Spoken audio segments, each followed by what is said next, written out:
What's up, Xell here, and today I want to talk about the OP08 meta and how it's shaping up. We just had two extremely large online regionals that have happened, one in EU, one in North America, and so I want to see what we can learn from the results of these two tournaments and what it says about the OP08 meta overall. So I'm going to be taking my data from Limitless, and it says here for the core TCG regional, which is the North American one, we had 7 Bonnies, 7 BY Luffys, 5 Lucchis, 5 ST14 Luffys, 4 Namis, 2 Zoro, 1 Purple Luffy, and 1 Moria in the top 32. For the No Heroes regional, which was the EU one, we had 11 Lucci, 6 BY Luffy, 5 Star Deck 14 Luffys, 5 Bonnies, 2 Reijus, 2 Zoros, and 1 Purple Luffy. So if we combine the whole thing, we have 16 Lucci, 12 Bonney, 11 BY Luffy, 10 Star Deck 14 Luffy, 4 Nami, 4 Zoro, 2 Purple Luffy, 2 Reiju, 1 Moria. So that is the spread for what we see in top 32. So we look at these results, and I think one thing is very clear. OP08 so far feels kind of like OP07 extended edition, right? We see sort of the same decks here, and none of the new OP08 decks have really made a big impact on these big regionals. And that could be a lot of things, like this is our first time that we've delved into a meta where we have no data to take from Asia, because OP08 in Asia was dominated by RP Law. We don't have that issue. So the meta is still quite, uncertain, and I think a lot of people have just taken to the powerful decks that come from OP07. Obviously, we have to talk about the trio of black decks that make up, most of the regional experience at this point, which is going to be Lucci, Black Luffy, and then Black Yellow Luffy. So these three decks I feel like are sort of the kings of the format. And it's kind of obvious, right? Like, they were good before, and the addition of Jack, at least as far as like Lucci and Star Deck 14 Luffy, makes it a much more powerful deck. And like comparatively, I feel like other decks didn't get nearly as much. Like, Jack is just such a powerful card. And then in turn, because those decks have gotten more popular and more power, I feel like in turn that makes Black Yellow Luffy also just a better, has a better place in the meta as a result of it. The big question, at least, I also play BY Luffy, so the big question for me was going to be how Bonney performs in OP08. And looking at the results so far, Bonney seems way better than I ever thought it would be. Like, the death of Bonney has been greatly exaggerated, because Bonney did way better this weekend than I would have thought. In my testing, Bonney struggles into the black decks. The addition of Jack has really made it more awkward for Bonney. Like, one of the linchpins to Bonney's success into the black matchup is Hawkins, and Jack is like a very, very good answer into Hawkins. And so I was very surprised. And what's cool about the Limitless website is that you can actually delve into the win rates in the matchups. So looking at the only one that I can see is for No Heroes, but the matchup from Bonney into Lucci is 43%, which really, for a matchup that you would say is like super losing, like that's not that bad. The ST14 matchup is much worse at 39%, and obviously Bonney is a bit favored into BY, although a little bit less than I would have thought. 55% win rate into Black Yellow Luffy, which I think is kind of interesting. Overall, Bonney just seems to be like a very solid choice, and I think people have adjusted Bonney to be more prevalent in this current meta. Like, Bonney is a very versatile deck. It can kind of take a lot of different forms. I mean, the core of it is going to be the same, but like the top end that you use can be adjusted to the meta. I've looked through a lot of the Bonney lists, and I think a couple of things are very standout. Like, obviously the core Cavendish, Hody, you're not going to touch those cards, but a lot more 8-cost Rosinante, a lot more 10-drop Dofi, a lot less kids, and a lot less Zoro. Specifically, I think Zoro, like people were talking at the end of OP07, is kind of like the big card that you gotta watch out for. But I think with the prevalence of how like dense black decks are throughout your regional, matchups, like you're going to see a lot of black decks, so you have to be prepared for them. And too many Zoros is just like such a waste of a card when you're going against black decks. Like, you don't want to drop a 9-drop, have it explode right away, and have no value from it, compared to like 10-drop Dofi, which gets you immediate value. 8-drop Rosinante also gives you value. You know, these type of cards are much stronger. One of the cool things about this weekend are the decks that sort of came up with the new set, and obviously one of the big winners of the new cards is Zoro, otherwise known as Zoro, Animal Zoro, whatever you want to call it. You know, I think going into it, I thought that Zoro would be kind of a poor choice because of Lucci, and Lucci is one of those decks that, you know, thrives at killing multiple targets.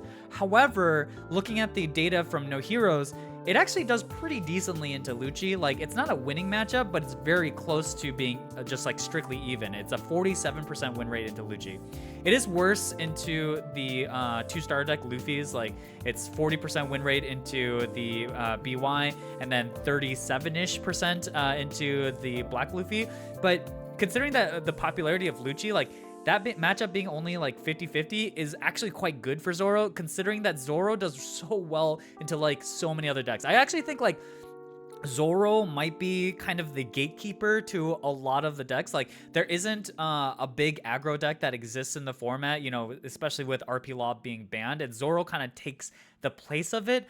However, while it still kind of struggles into the, you know, the meta dogs that we talked about, it really just does keep all these other decks in check. Like, looking at the No Heroes data, like 94% win rate into Nami across 17 games, 13-1 into Pudding, 9-5 into Calgara. Even into Bonney, it has like almost a 60% win rate. Also Reiju, almost 60%. So like, Zoro is just like the gatekeeper to a lot of these decks, and I think that's going to be kind of interesting moving forward. I also think it's the gatekeeper to another deck that's sort of been on the come up, which is Purple Luffy, OP05 Luffy. So again, Zoro dominates this deck. Purple Luffy does not like people swinging that many 5s at it. However, what I think is very interesting about Purple Luffy is that it has a strictly winning matchup into the black decks that we have been talking about. Rob Lucci, if you look at the No Heroes statistics,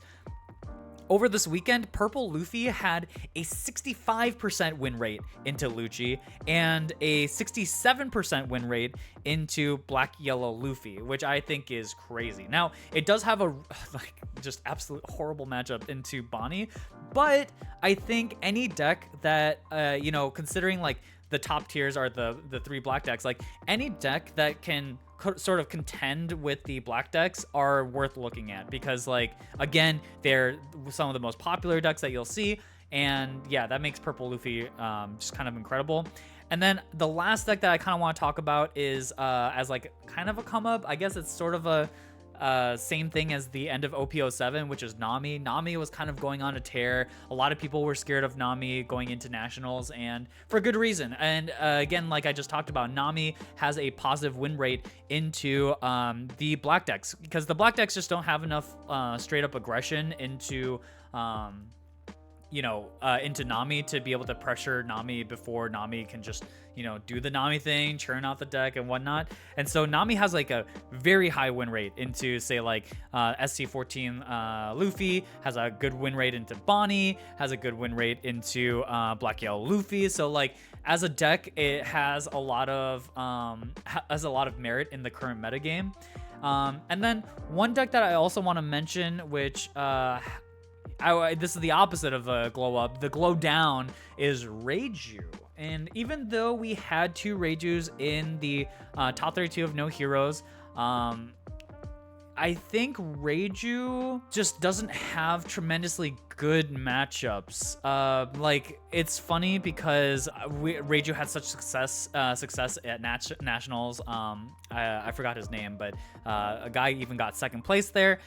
There were other Reijus at nationals that did quite well, but it is just, I think the prevalence of BY has really made it difficult. And on top of that, it just has more difficult matchups with Zoro being around. And yeah, I don't know. It just, looking at the win rates for Reiju, like, none of these look overwhelmingly positive except for Star Deck 14 Luffy, which is like the least popular out of the 3 black decks. So I think like right now, I think a lot of people have been flocking to BY Luffy as a counter to like the heavy black decks like meta that we're in right now. And I think Reiju is one of the decks that sort of suffers from that. So it's really interesting. OP08, I thought OP08 was sort of a dead meta, and you know, a little bit is, but I am kind of curious to see like how things will shape up. Like I know there are people still cooking out there, like my friend Jansuko, who recently just qualified for the next nationals through a store regional, and you know, he said Marco has a pretty good matchup into Lucci, which automatically, if you have a good matchup into Lucci, like it makes you a meta contender. So it's going to be interesting to see. Of course, 8.5 is not long around the corner. It's going to be out this week, you know, at the end of this month, actually. And obviously, a lot of things are going to shift with that. Mainly, Doflamingo will be back. And, you know, just to look at the numbers right now, Doflamingo, OP01, the win rates are absolutely abysmal. Like currently on No Heroes, it says that it has a 15% win rate into Lucci, which is just awful. It does win against ST13 by 60%, but it also just like hard loses so many matchups right now. And I think that until the starter deck comes out, like we really don't have the full power of Doflamingo and like what it will do, and like that will be very interesting too, like what that meta will look like for us in the future. So but yeah, that is kind of what I have learned from the sort of big wave of tournaments. If you have store regionals coming up, you know, store regionals are much smaller, so you know, I personally, if I was preparing for a store regional right now, I would be trying to play a deck that has more high roll matchups. I would say like decks like Nami and Zoro seem very good for this. Purple Luffy, same thing, because again, I think there's just gonna be a lot of Luccis around, and Lucci just seems like the popular deck. At least that's how it is for SoCal. So, you know, bring a deck that beats Lucci. I'd be a little concerned about BY just because of its weaker matchups into rogue stuff. But that being said, BY is just BY, and I know there's been a lot of talk about BY maybe being best deck in format, and I'm not gonna lie, it's looking good for BY players. So if you have the time, learn that deck. It's tricky to learn, but once you have it, like it is just so powerful, man. So anyways, I hope you guys enjoyed this meta update for this week. I think as more tournaments come up, maybe I'll do more of these type of videos, but I hope you guys enjoyed my analysis. I'm going to just put like a picture of like what I see as the tier list for OP08 here at the end. And with that, have a nice day, and I hope you guys enjoyed the video. All right, have a good night. Bye.